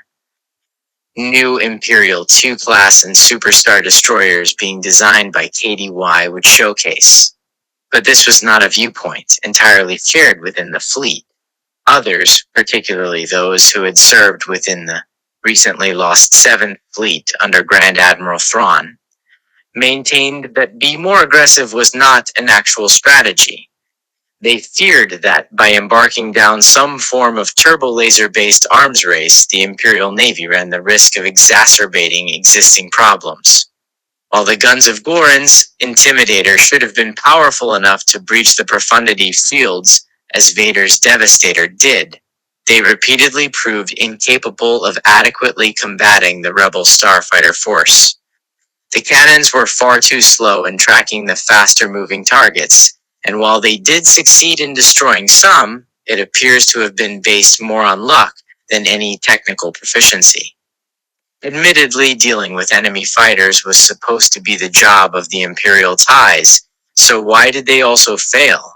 At Scarif, Gorin seemed incredibly slow to deploy extra fighters from the shield gate, and, as a result, several X-Wings made it through the junction to the planet below.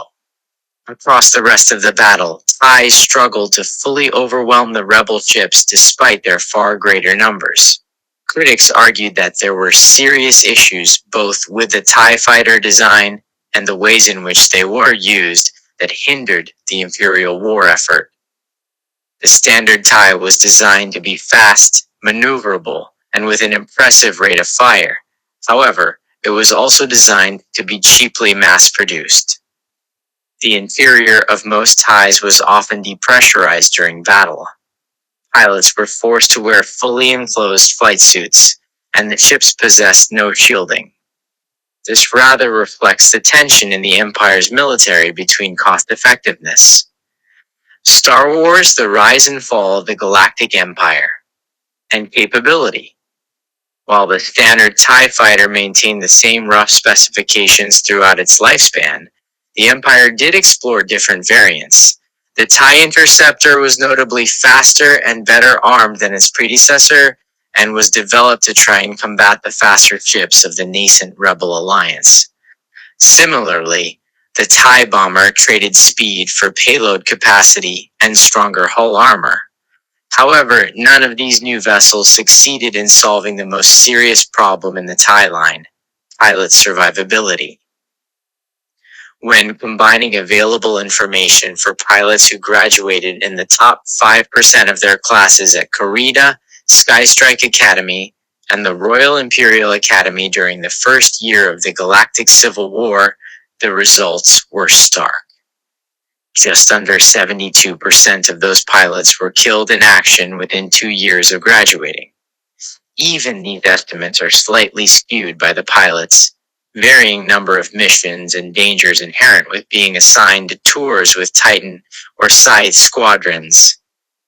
Even the Elite 181 Fighter Wing had mixed results for new recruits. The lack of fields on TIE fighters did not allow pilots, regardless of their skill level, to easily survive mistakes. While Rebel pilots still needed a degree of luck to survive engagements, deflector fields were often the difference between life and death. The more pilots flew, the better they became. If the Empire's best and brightest were being killed off in high numbers early in their careers, the abilities of its pilots would always lag behind those of the Rebel Alliance. This therefore prompted Grand Admiral Thrawn's attempt to develop the TIE Defender as an alternative advanced starfighter. It possessed a hyperdrive, missile capabilities, and an array of laser cannons. But most importantly, it had shields. All these features together would allow the ships to operate far more independently than existing designs. They could travel through hyperspace without requiring a carrier vessel, and crucially, would allow pilots to survive through combat and learn any lessons afterward. Thrawn's plan for the TIE Defender was presumably to try and remake the Imperial Navy into something far more flexible and capable of precision operations. The loss of funding for his project and then the destruction of the factory on Lothal probably robbed the Empire of a fighter that was many orders better than those flying for the Rebel Alliance. It may not have been a war-winning weapon in itself, but it would have dramatically improved the options available to even the most unimaginative of military commanders. Given that the competing viewpoints within the Imperial Navy could not agree on a clear strategy in the period before or immediately after Yavin, it now becomes instructive to examine how different military commanders made use of the forces at their disposal or created new tactics, as well as the ways their decisions impacted the ongoing battle for control of Imperial fleet doctrine. The Imperial Way of Warfare. As previously noted, the Galactic Empire tended to treat variations from established doctrines or unexpected imagination with a deal of suspicion. This reluctance to embrace tactical innovation, plus emerging resistance among some officers to the Empire's harsh methods, cost the Imperial military a variety of skilled analysts and tacticians, most notably Adar Talon, who defected to the Rebel Alliance having served with distinction in the Republic's military. Despite this, there were those within the military who different approaches to combat situations or attempt to vary their tactics. Rebel Alliance Archives, Section, Imperial Equipment Analysis, File, TIE Defender Flight Computer EA report filed at Yavin following material captured from Lothal. Drives, Section, Defections and Debriefings, File, Adar Talon, and strategies in ways that might have produced new working models. Similarly, there were also those who looked to take existing approaches forward and test exactly how aggressive they could be in battle scenarios. The nature of the ideological splits within the military meant that, at best, around half of the officers invested in the dispute would either welcome or decry the outcome of each new evolution of imperial strategy. So results would have to be hugely conclusive to stand a chance at winning over a majority of invested personnel. For those who favored the more flexible or precise approach to waging war, Grand Admiral Thrawn was seen as the clearest example of what could be achieved.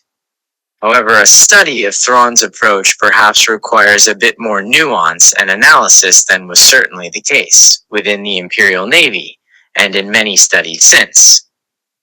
While many have tried and failed to replicate Thrawn's ability to critically deconstruct his opponent's psyche and likely methods through their artistic preferences, there were more easily discernible tactics that the Empire could look to replicate if it had desired to do so. Alongside his plans for the TIE Defender, Thrawn also had his starfighter commanders approach combat in a more structured manner. While many Imperial engagements would see TIEs deployed in various mass formations to create a swarm, Thrawn seemed to prefer his fighters to approach the enemy in smaller groups of 3 or 4 in order to quickly overwhelm rebel wing pairs without also cluttering the battlefield and making it impossible for any of his light cruisers to engage. When he did allow TIEs to attack en masse, such as in the second phase of the defense of Lothal, the decision was made as much on the basis of the damage it would do to rebel morale as for military necessity. Thrawn also recognized, notably earlier than many of his peers, that the Empire was unlikely to find long-term success on the fleet and starfighter tactics battlefield if they could not force the rebels to fight on it. His use of interdictor cruisers to trap the rebel fleet at Atollon was a perfect demonstration of his ability to predict his enemy's decisions and counter them in advance. However, both at that battle and later at Lothal, Thrawn showed his approach to precision warfare was not necessarily born out of any absolute aversion to utilizing significant firepower, but rather because he felt it was simply a more effective way to win battles. At Atollon, Thrawn ordered an orbital bombardment of the rebel base. This was, ostensibly at least, to test their fuel generator and also destroy their morale. But if the field had collapsed, then the base would likely have been obliterated along with the various rebels he aimed to capture. That outcome would not have been much of a testament to finesse and precision. Similarly, he also bombarded civilian quarters on Lothal in an attempt to blackmail rebels in control of the Imperial command building to lower their shields and surrender.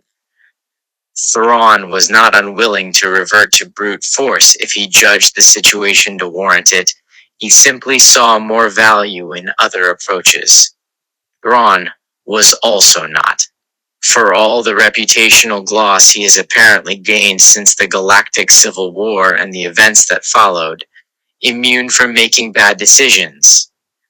At Atollon, the failure to capture the rebel leaders can largely be traced back to several errors of Thrawn's judgment.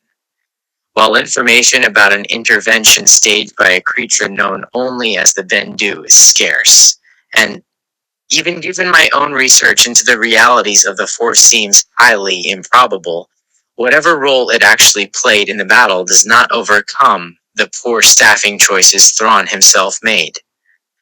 Given the importance placed on the 2 interdictor cruisers preventing a rebel escape, it seems ludicrous now to have placed Admiral Cassius Constantine in command of one. Constantine was a man who owed most of his promotions to his political connections and had a litany of battlefield failures in his own history. Even allowing for Thrawn's supposed lack of political skills, his own military instincts should have told him this was an unwise decision before it cost him one of his most important vessels. Similarly, the initial attack on Atollon had been led by the tactically astute Captain Cor Furno aboard the Dark Omen. When Thrawn decided, unwisely, to lead the ground offensive, he could have returned command of the space battle to that ship. Instead, he left Lothal's Governor Price in charge, who appears not to have possessed any military abilities. She subsequently lost control of the situation and allowed the rebels to escape. Thrawn's failure to destroy what was perceived, wrongly as it turned out, To be the majority of the rebel fleet was a boon to those who opposed either his non-human heritage or his vision of warfare. It also placed significant shadows over several of his officers following the Battle of Lothal and Thrawn's disappearance, while Captain Furno would eventually be promoted through the ranks and escaped relatively unscathed. Since his ship was not present at Lothal due to ongoing repairs, Captain Gilad Pellaeon, who survived the disastrous Lothal engagement, does not appear to have been immediately promoted in the same way, despite his obvious talents. Much of this can perhaps be attributed to decisions taken by those who were keen for Thrawn's legacy to be one of failure. By contrast, officers like Admirals Conan Mahdi and Kendall Ozzel, both of whom would eventually experience their own failures, saw the Imperial military as a weapon of destruction to be used vigorously against the enemy. Both believed that the Rebel Alliance could be. Rebel Alliance Archives, Section, Imperial Analysis, Filthy Admiral, defeated either by overwhelming firepower, such as the Death Star, or by inflicting a sense of fear and dread through the appearance of the Imperial fleet, as Ozzel attempted at Hoth, and as will be discussed in greater detail later. This often unshakable belief that technological solutions should focus around enhancing the damage output of the Imperial Navy also found receptive supporters in other branches of the military. Both General Octavian Sorin and General Vitzen Weiss of the Imperial Army looks to incorporate additional firepower into their armaments and strategies. Sorin was a strong proponent of upscaled S-8 walkers that featured enhanced weaponry, seeking to make up in damage output what they lacked in accuracy. Similarly, General Weiss pioneered a form of combined arms combat that utilized repulsor tanks, orbital bombardments, and TIE fighter support. Though both would ultimately meet defeats against the Rebel Alliance, their desire and lobbying for increased weaponry found support within the Navy, and, perhaps just as importantly, those Imperial officials with connections to KDY who would potentially benefit from increased armament contracts. In many ways, these two spheres often worked hand in hand, because if the Empire could not think their way to a war-winning solution, there were plenty who thought they might be able to build their way to it.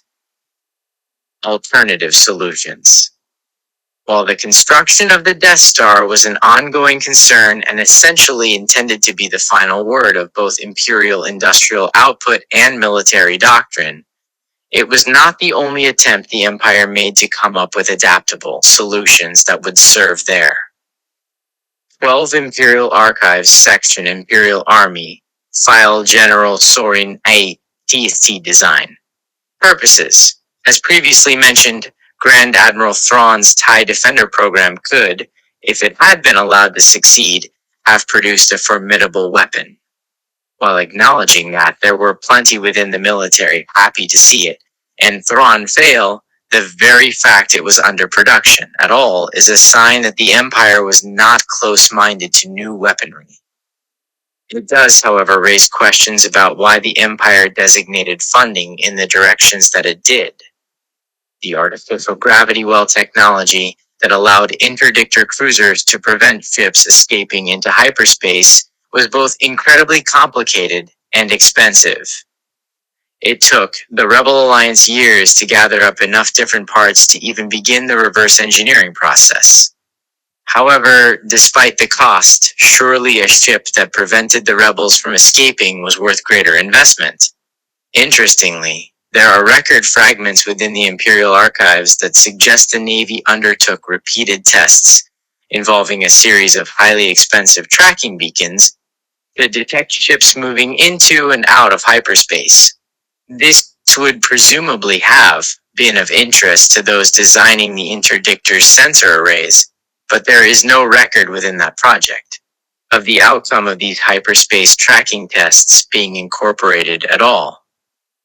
As a result, it is unclear exactly what the purpose of them was.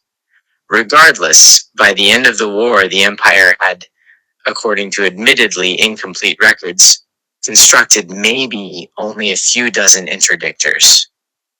This was despite the fact they offered the best chance to overcome one of the most pressing obstacles to the Imperial fleet. Meanwhile, it seems like huge amounts of credits were poured into the creation of the Onager-class Star Destroyer.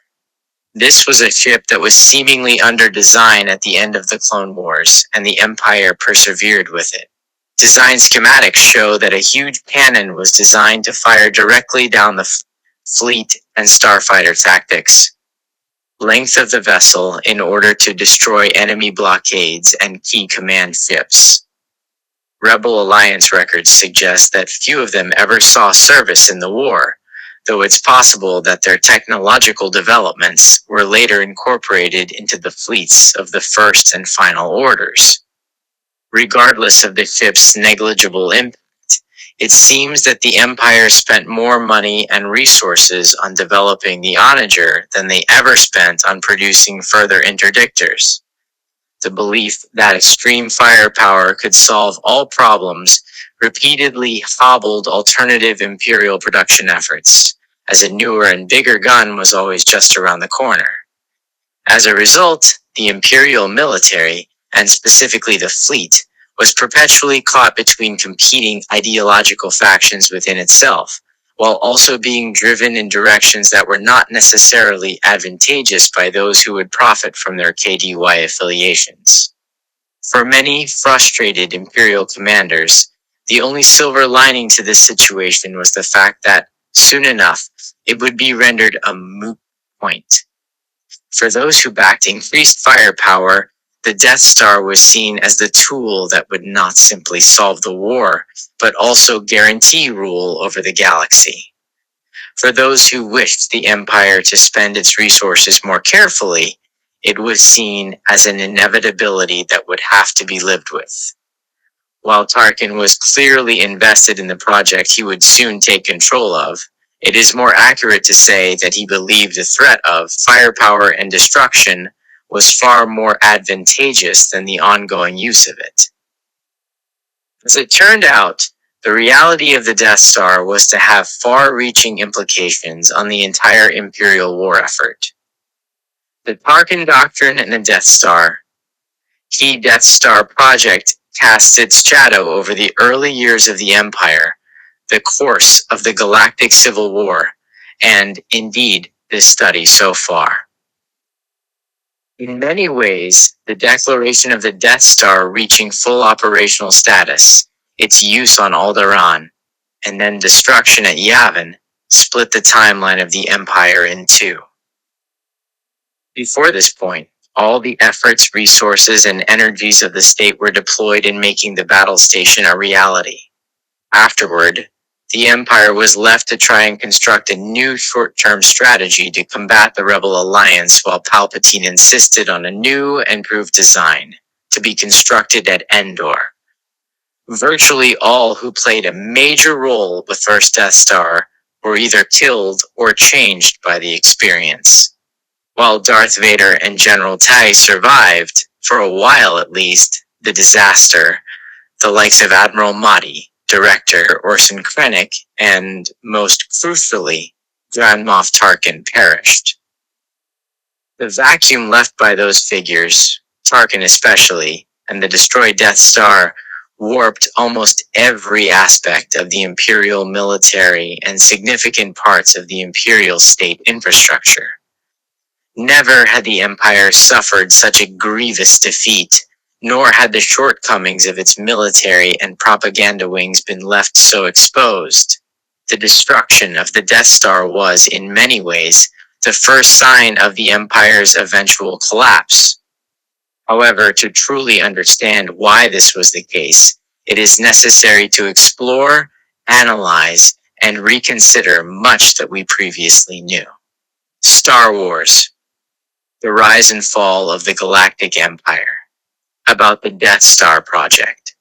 It has become apparent just through the material explored so far that the Imperial military was nowhere near as unified behind the project as those within the Rebel Alliance may have believed. Similarly, The power struggle between Krennic and Tarkin took place largely out of sight of the rebels, with much of the maneuvering happening in the upper echelons of the Imperial hierarchy. While the Death Star has become indelibly linked to Tarkin, it certainly appears that ownership of the project was a more contested issue than was once appreciated. Furthermore, the dissolution of the Senate occurring just as the Death Star was brought online no longer looks to be quite the coincidence that it may have appeared at the time. It seems apparent that Palpatine himself had placed a great deal of importance on the weapon's construction, and it formed the cornerstone of his long-term plans for galactic domination. What did those plans actually look like, and how well did the Empire and the Emperor react to losing what was to be the central pillar of their military power? On the surface, the point of the Death Star seems entirely obvious: to destroy planets and eliminate their populations. But while the Empire had no compunctions about committing genocide or causing widespread destruction, the Death Star was not envisioned to be a casual weapon. It had a greater purpose than that. Dead civilians did not in the long term produce much benefit for the Empire in isolation, but the fear their deaths created was a much more useful and sustainable resource. In this sense, we should not simply look at the Death Star as a genocidal weapon, but as a terror one instead.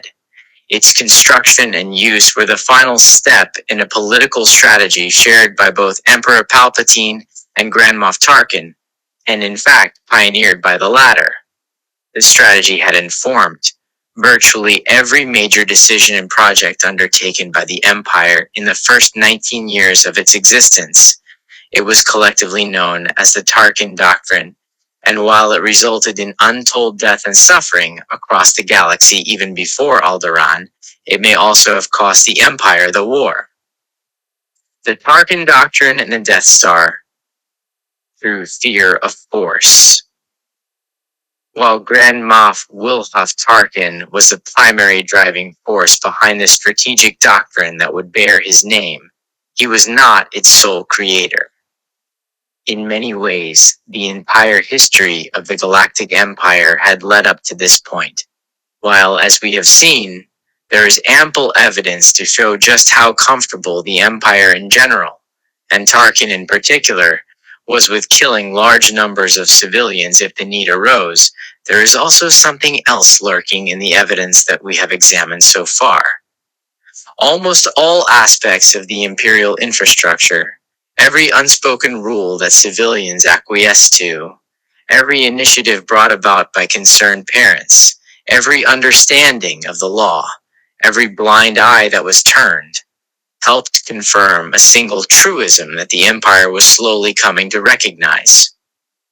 While ruling the galaxy would require an ongoing military presence and the application of force, it was many times easier if those who were to be ruled acquiesced on their own account.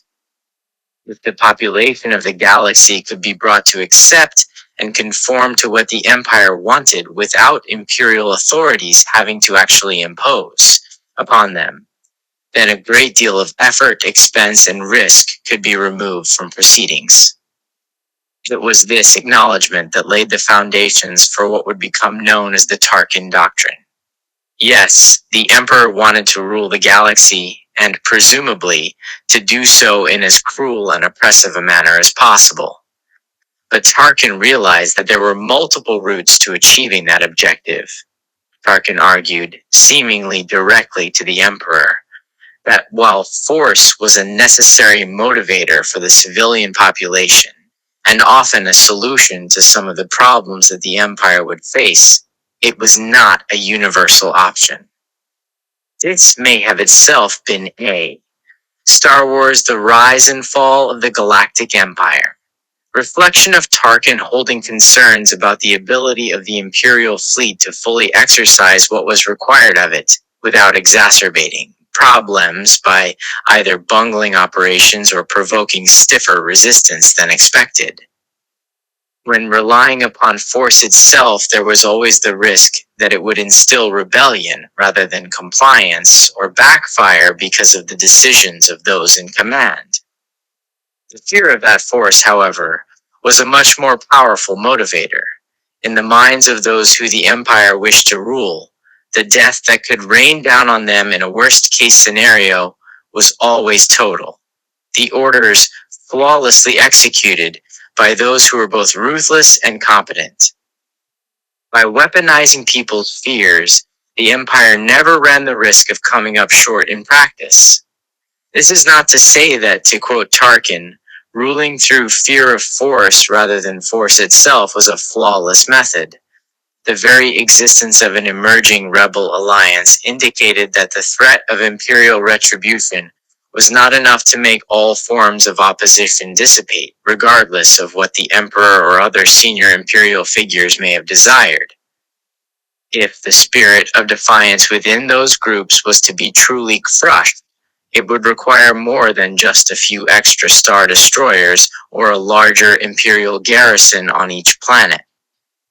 Ordinary forces were seemingly enough to maintain control on many worlds, but there were those who despised imperial rule enough that they had potentially become desensitized to the existing symbols of military might. It would require something different, something exceptional, to break their spirit. To achieve this, the Empire required a tool that was so transformative, so terrifying, that it would even render the Imperial Senate obsolete and force the galaxy under Palpatine's rule forever. Department of Advanced Weapons Research suggests that the initial concepts for the battle station were created by the Geonosians during the Clone Wars at the behest of Count Dooku II. Given that Palpatine was orchestrating this effort from behind the scenes, it seems likely that he was utilizing the Geonosians' formidable weapon design capabilities as a starting point. Where and when the Republic came across these plans is unclear, but it prompted a move within the soon-to-be fallen state to begin the creation, in secret, of their own weapon to combat what they believed to be a separatist plot. While the Republic itself did not survive the end of the war, the work it began on building what would become the Death Star continued unbroken. What is particularly interesting about the early stages of the Death Star's development is the complicated nature of the project's ownership. Certainly, when examining administrative documents, it would seem that Director Orson Krennic, who had previously served within the Republic's Special Weapons Group, was charged with the development of the super laser armament and the overall construction of the weapon. Many of the orders and requisition forms for the project required Krennic's ultimate approval, further suggesting that he was at the top of the bureaucratic tree. However, it is equally clear that he was not alone in having a great deal of interest and influence on the project.